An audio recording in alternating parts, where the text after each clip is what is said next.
안녕하십니까. 민족 화해와 협력의 소식을 전하는 정론 통일뉴스입니다. 2022년 12월의 첫째 주 통일뉴스 주간 브리핑을 시작하겠습니다. 저는 진행을 맡은 최희준입니다. 2022년도 이제 한 달밖에 남지 않았네요. 정부 각 부처를 출입하는 기자들과 함께 한 주간의 주요 이슈들을 정리해 보겠습니다.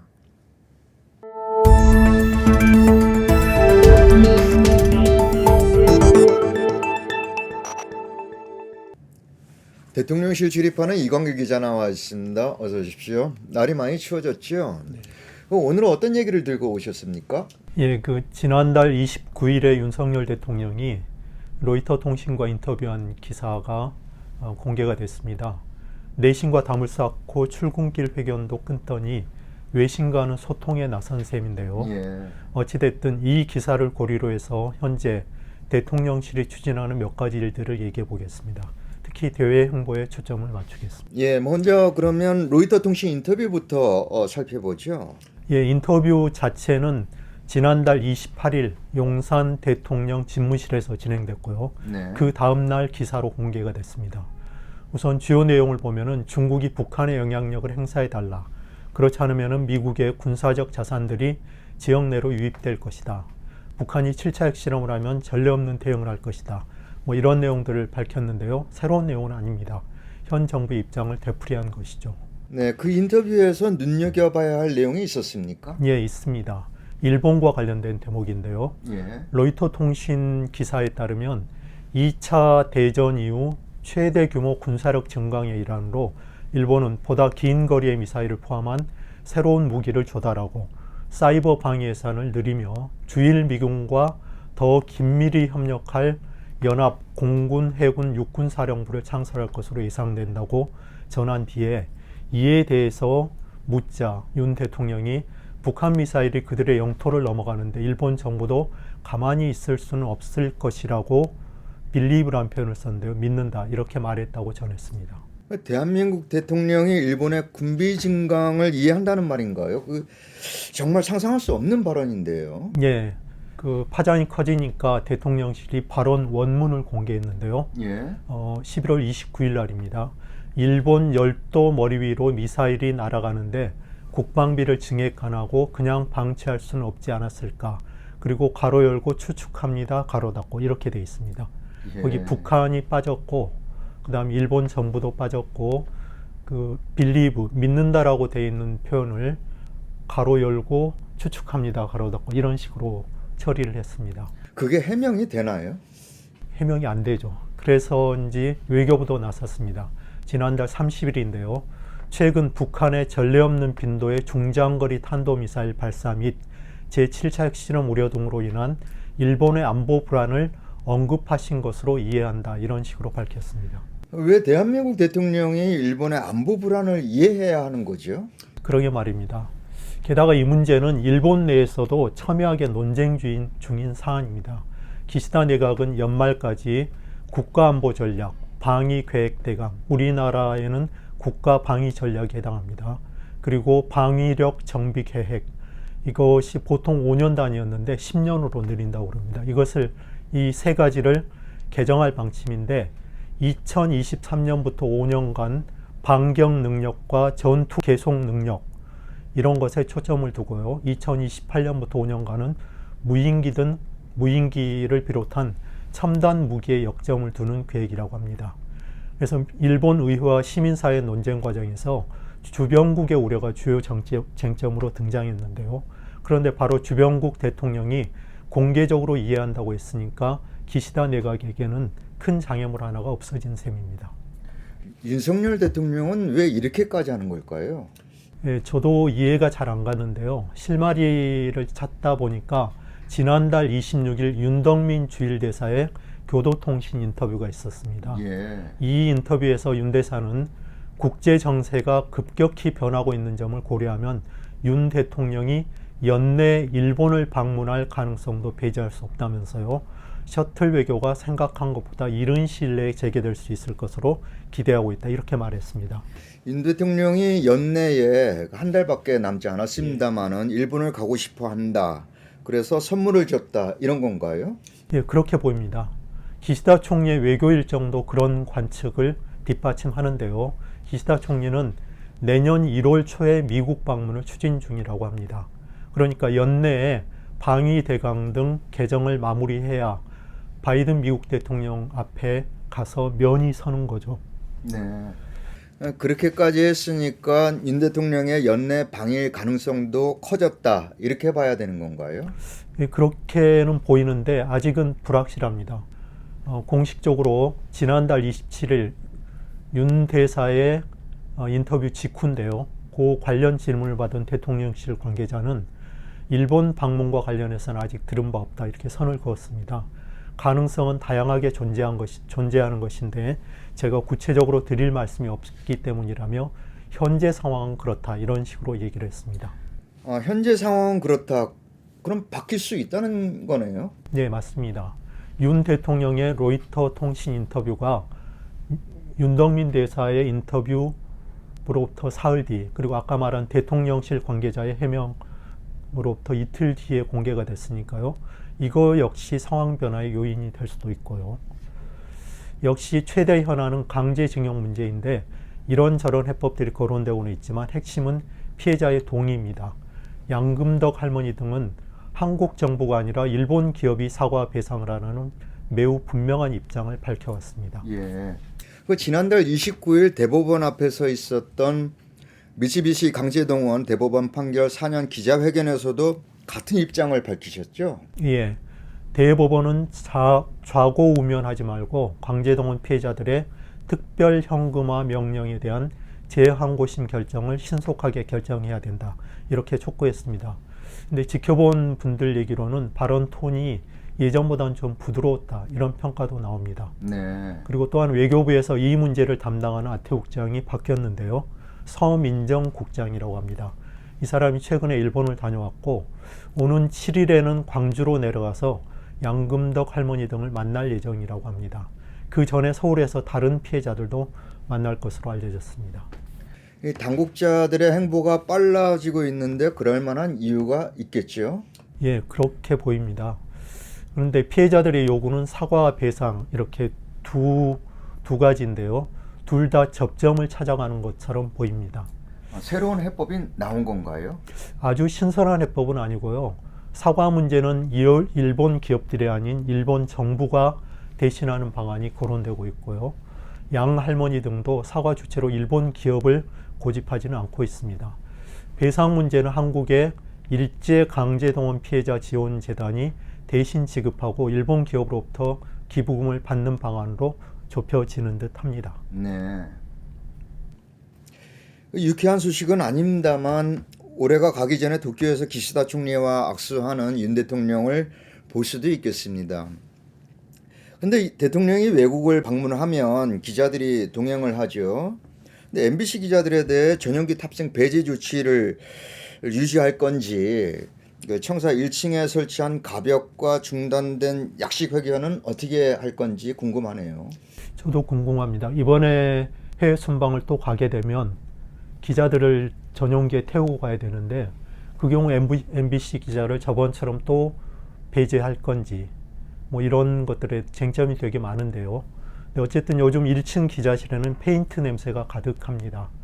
대통령실 관계자는 방송 스튜디오 공사 때문이라고 알렸습니다. 대통령실이 직접 유튜브 방송을 하겠다는 거죠. 이참에 기자실을 대통령실 밖으로 아예 이전하는 방안도 거론되고 있다고 합니다. 네, 점이 가경입니다. 오늘은 여기까지 듣겠습니다. 수고하셨습니다. 대통령실을 출입하는 이광길 기자였습니다.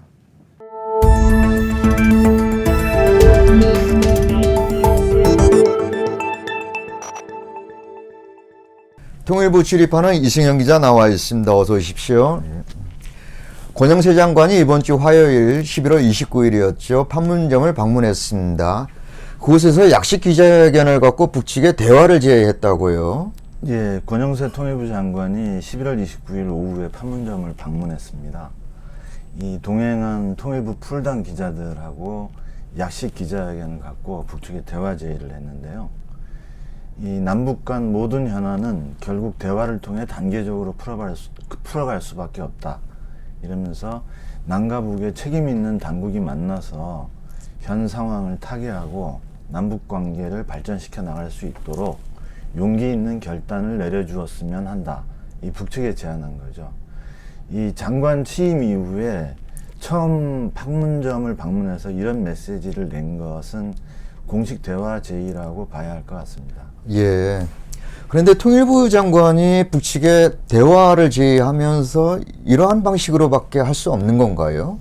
예, 지금 남측에서 남북 통신 연락선을 통해서 연락을 취해도 북측이 일체 반응을 보이지 않으니까 이런 방법을 쓰게 된 것 같습니다. 예. 또 뭐 아시는 대로 지난 21일 정부가 담대한 구상에 대해서 공개 설명회를 갖지 않았습니까? 네. 이때도 대화 제의를 했는데 북측이 묵묵부답인 것도 배경이 된 것 같습니다. 예.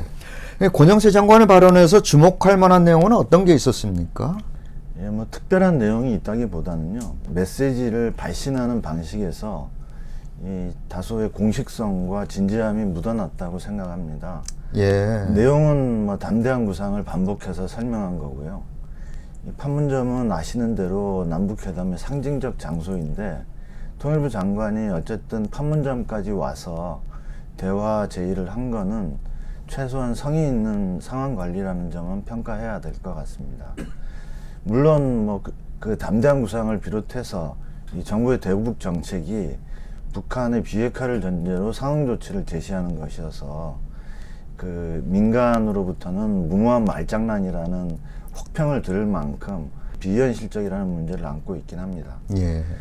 이 권 장관은 판문점에서 이 판문점을 단절과 긴장의 장소가 아니라 연결과 협력의 공간으로 만들어가기 위해서 제가 할 수 있는 최선을 다하겠다 라고 하면서 북쪽에 대해서는 북한이 지금이라도 대화의 장에 나오기를 바라고 언제 어디서든 어떤 형식의 대화라도 북측이 원하면 나갈 의지가 있다 이런 이야기도 했습니다. 네. 뭐 여담입니다만은 권 장관은 약 40년 전에 제3땅굴을 견학한 적이 있는데 판문점 방문은 이번이 처음이라고 합니다. 예. 이 통일부 장관이 판문점을 방문한 거는 2020년 9월 이인영 장관 이후에 한 약 2년 2개월 만입니다. 최근 남북 비공개 접촉이 있었다는 보도가 있었는데요. 지금과 같은 상황에서 남북이 만나서 대화하는 게 가능할까요? 네, 그 10월 하순에 동남아시아 한 국가에서 국가정보원 대북 담당 고위 간부 그리고 북측 인사가 비공개 접촉을 했다. 뭐 이런 한 매체의 보도가 있었습니다. 이 접촉한 북측 인사는 홍콩 주재 북한 총영사라고까지 언급을 했었고요. 예. 뭐 그 자리에서 담대한 구상의 취지와 내용을 북측에 설명했다는 겁니다. 보도 내용은. 뭐 물론 전시에도 물밑 접촉은 할 수 있으니까 이 개연성이 없다고 볼 수는 없겠지만 정확한 확인은 쉽지 않을 것 같습니다. 네. 그 여러 차례 확인한 대로 북쪽은 최고 지도자가 공개 발언을 통해서 절대로 비핵화란 없고 그를 위한 어떤 협상도 또 맞바꿀 흥정물도 없다 이렇게 분명히 선을 그은 상태입니다. 네. 예, 그리고 오늘 12월 1일이죠. 그 12월 하순에 당 전원회의 소집 결정을 발표했습니다. 그 이른바 그 북측의 총화에 들어간 상황이기 때문에 당분간 대화와 접촉을 통해서 의미 있는 결과가 나올 것을 기대하기는 좀 어렵다고 판단이 됩니다. 예.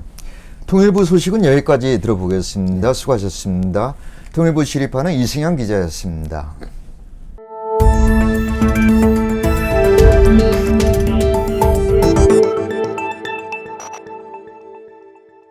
북한 소식으로 가보겠습니다. 북한은 11월 30일 당 정치국 회의를 열어서 12월 하순에 당 전원회의를 소집한다고 발표했는데요. 당 전원회의에서 어떤 내용이 다루어질까요? 예, 그 오늘 공개된 당 정치국 결정서는 이렇습니다.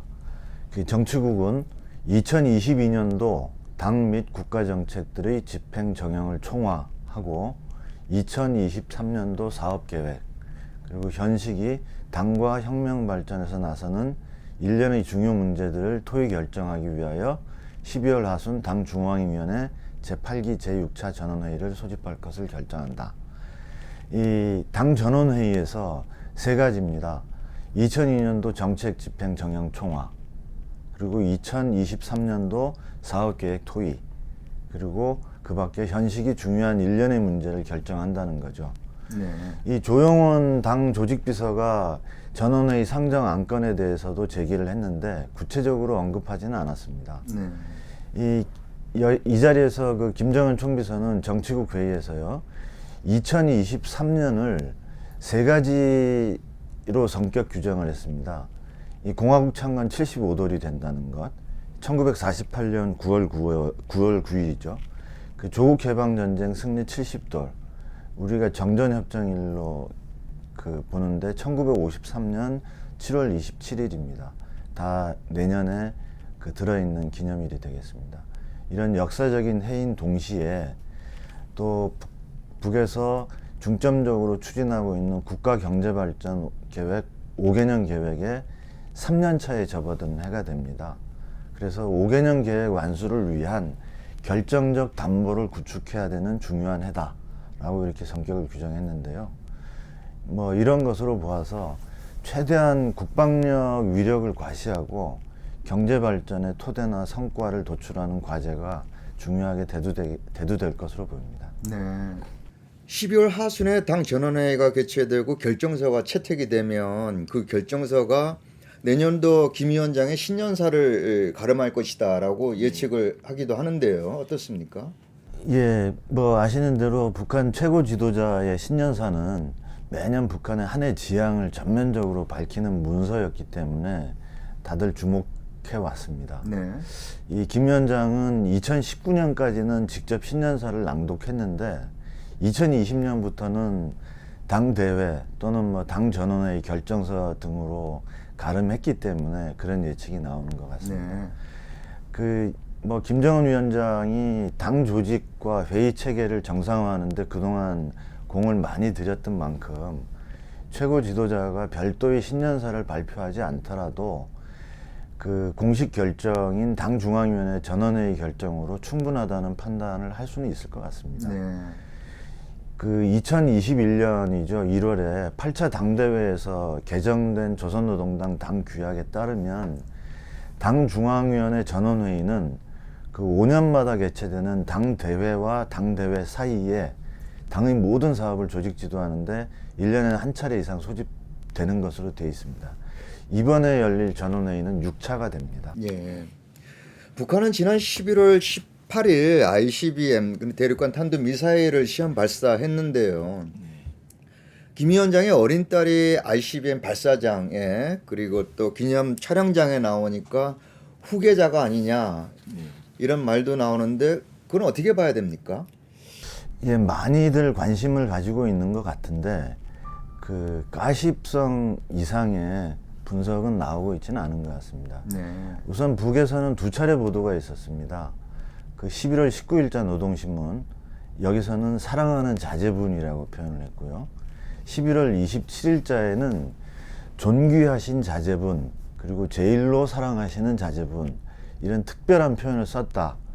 뭐 이것이 이제 4대 권력 세습을 공식화했다는 분석의 근거로 제시되고 있습니다. 그 11월 27일자 보도에서는 공개된 15장의 사진에 이 김 위원장의 딸 얼굴이 모두 나오고 헤어스타일 또 의상이 엄마인 이설주 여사를 모방했다는 뭐 이런 것들도 근거로 제시되고 있습니다. 뭐 반면에 이 초등학생 나이로 알려진 김 위원장의 딸을 ICBM 발사장에 대동한 거는 화성표 17형 발사로 미래 세대의 안전을 달성했다, 이런 메시지라는 해석도 있습니다. 뭐 이 당국의 해석은 조금 조심스럽습니다. 그 미국 쪽 존 커비 백악관 NSC 전략소통조정관이죠.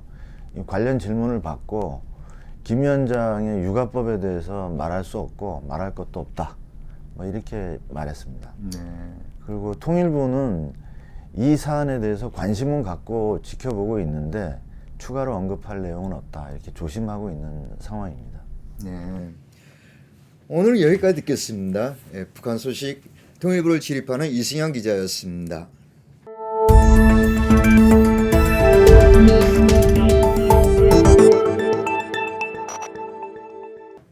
외교부 출입하는 김치광 기자 나오셨습니다. 안녕하십니까? 네, 안녕하십니까? 이번 한 주간 동안은 외교부에서 어떤 사안이 주로 논의가 됐습니까? 네, 외교부와 연관은 있지만 또 별개의 사안으로도 볼 수 있겠습니다만은 11월 29일이 칼 858기 실종 사건 35주기를 맞는 날이었습니다. 네. 그래서 민간 차원에서도 추모 행사가 2건 진행됐습니다. 칼 858기 사건이라고 하면 그 당시 정부가 북한 공작원이라는 김현희, 김승일이 비행기를 폭파시켰다고 하는 그런 사건을 말하죠. 예, 맞습니다. 좀 다시 간략하게 재정리해드리면요. 1987년 대통령 선거를 얼마 남겨두지 않은 11월 29일에 이라크 바그다드에서 115명의 승객과 승무원을 태우고 김포공항으로 향하던 대한항공 858편이 미얀마 안다만 해역 상공에서 실종된 사건입니다. 이제 당시에 국가안전기획부 안기부라고 하죠. 안기부는 북한 공작원 김현희와 음독자사랑 김승일이 기내에 폭탄을 설치하고 내려서 폭파된 것이라고 결론 지었습니다. 네. 13대 대통령 선거 결국은 그 당시 노태우 후보가 대통령에 당선이 됐죠. 그 선거 바로 전날에 압송되어 온 김현희 씨가 안기부 직원에게 부축받으면서 비행기 트랩을 내려오는 그 장면은 저는 아직도 생생합니다. 예, 그렇습니다. 실제로 안기부는 그 무지개 공작이라는 작전명으로 칼 858기 사건을 대통령 선거에 활용했음이 확인이 됐습니다. 네. 더구나 이제 저희 통일뉴스가 2019년에 무지개 공작 문건 정보 공개를 청구했다가 거절당하자 행정소송을 진행했습니다. 그때 당시 우리 네. 최희준 변호사께서 변호를 맡아서 국정원장에 승소했던 기억이 새롭습니다. 네, 벌써 35주기가 됐어요. 그 실종자 가족들은 진상 규명을 여전히 요구하고 있지요. 그렇습니다. 사실 김현희 증언 외에는 뚜렷한 물증 하나를 내놓지 못했고 더구나 김현희 증언은 너무나 거짓이 많은 것으로 드러났기 때문입니다. 가족들 입장에서는 언제 어디서 어떻게 사고가 났고 또 시신과 유품이 어디에 있는지조차 아직까지도 알지 못하고 있습니다. 예. 그 MBC에서 미얀마 안다만 해역 해제 가라앉은 비행기 동체를 수중 촬영해서 칼 858기 동체로 추정된다는 보도를 한 적이 있어요. 근데 그로부터 꽤 시간이 지났는데 이게 사실 확인이 안 되고 있는 이유는 뭡니까? 예, 그 대구 MBC가 그 미얀마 현지 취재를 통해서 안다만 해저에서 칼 858기 동체로 추정되는 물체를 수중 촬영을 해가지고 2020년 1월에 보도를 했습니다. 그러니까 네. 2년 반이 좀 넘었죠. 예. 당연히 가족회 등에서 이제 현장 수색을 요청했고 문재인 정부에서도 이것을 수용해서 외교부가 주관해서 미얀마 현지 수색 준비를 하고 있었습니다. 그런데 이제 도중에 예상 못한 변수가 발생했습니다. 어떤 변수가 있었습니까? 예. 그러니까 그 동체 추정 물체가 발견된 1년 후인 2021년 2월에 미얀마에서 군부 쿠데타가 발생했습니다. 네. 그래서 이제 정권이 교체되고 외교부가 그간 이제 미얀마 측과 협의해왔던 채널이 끊겼습니다. 또 우리 정부는 이제 미얀마의 정변에 대해서 상당히 비판적인 성명을 발표했기 때문에 현재의 그 미얀마 신군부 정권과는 대척점에 서 있기 때문에 협조를 구할 수 없는 상황이 됐습니다. 네. 그 같은 상황이 지금 계속 이어지고 있는 겁니다. 그 유품 하나라도 찾을 수 있을까 하는 희망을 갖고 30년 넘게 버텨온 실종자 가족분들은 이루 헤아릴 수 없는 견디기 힘든 그런 상황이실 것 같은데요. 예, 그렇습니다. 이제 지난 11월 27일과 29일 개최된 추모 행사가 있었는데 거기에서도 이런 말이 나왔습니다. 아직도 수색을 하지 못하고 있으니 애타는 심정은 이루 말할 수가 없다. 기다릴 수밖에 없는 현실이 야속하게 느껴지기만 한다. 이런 발언들이 쏟아졌습니다. 예. 어쨌든 빠른 현지 수색과 조사가 이루어질 수 있도록 외교부가 더욱 노력해 주시기를 바랍니다. 김 기자님은 외교부 출입 이전서부터 칼 858기 사건과 관련된 취재를 빠짐없이 해오신 거로 알고 있는데요. 이 사건에 특별한 의미를 부여하고 계시는지요? 예, 이 사건이 재조명된 2001년부터 본격적인 취재를 해왔습니다. 대형 사고인데도 불구하고 진상 규명이 미흡한 데다가 실종된 가족의 생사조차 확인을 못해서 가족들이 애타는 호소를 해왔기 때문입니다. 예.